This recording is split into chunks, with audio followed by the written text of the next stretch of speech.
Hello everyone, welcome to my channel NewsRaf 48. Uh,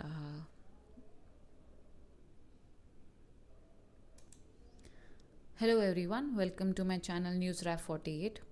The video is about what majorly happened all around the world in the past 2 days. It is a no news analysis channel, only important headlines will be covered. So let's, without wasting time, move on to the important headlines. PM Modi will pay a visit to Indonesia from 6th to 8th July. Second news is about जो 7 mobile applications हैं, Chinese mobile applications BAT BMS smart BMS, इसको Android play store पे और Apple play store पे से ban कर दिया गया है, क्योंकि इसका लोगों ने मिसयूज़ करके ई रिक्शा जो चालक हैं उनको परेशान करना शुरू कर दिया था.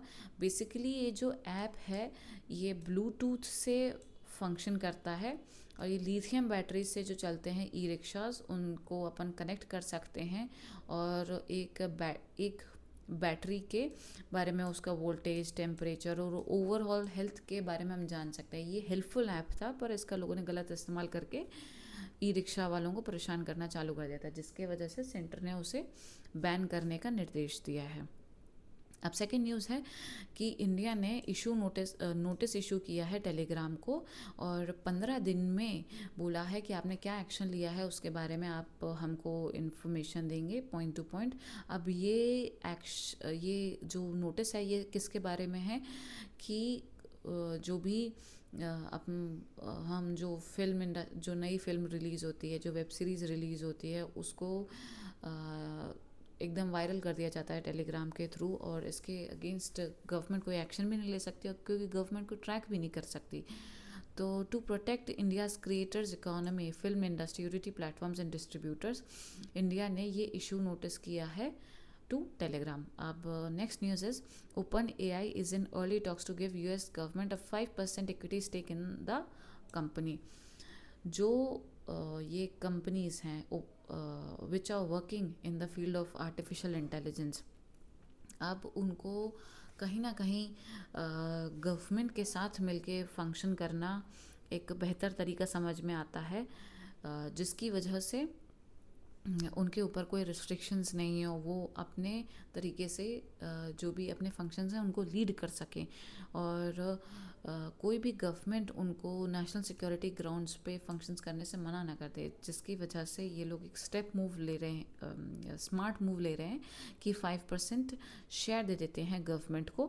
और ये इस नाम से दिया जा रहा है कि जो पब्लिक वेल्थ फंड होगा, ये मतलब पब्लिक के लिए होगा जिन भी लोगों का जॉब लॉस का संभावना है इसकी वजह से, तो लोगों को ऑफ़र किया जाएगा.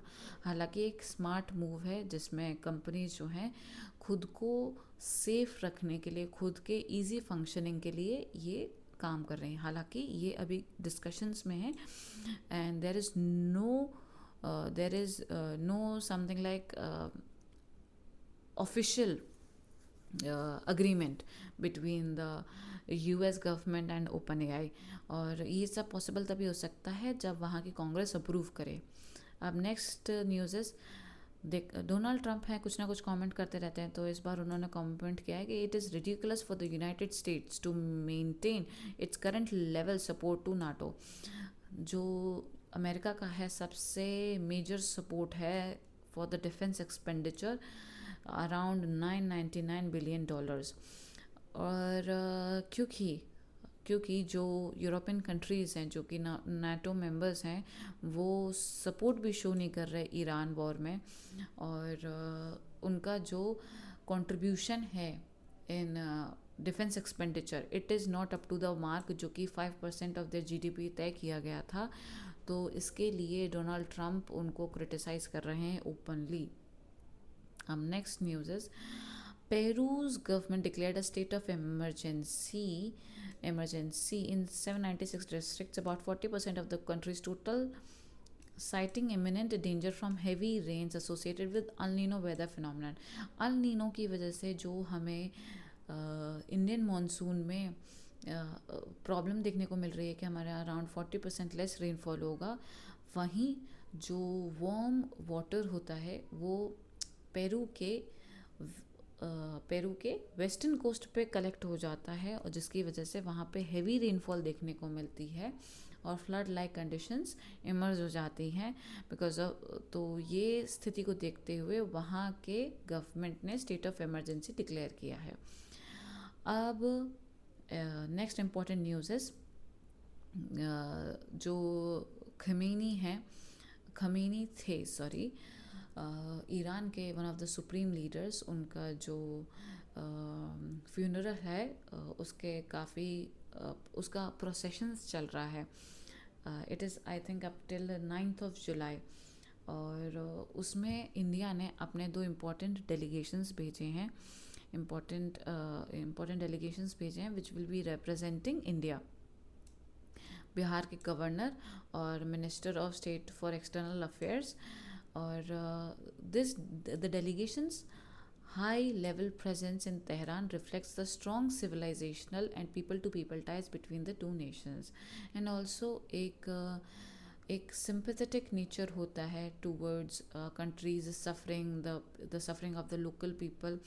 तो ये एक तरीके से डिप्लोमेसी है आई थिंक, जिससे इंडिया अपने रिलेशंस इंटैक्ट रखना चाहता है ईरान के साथ।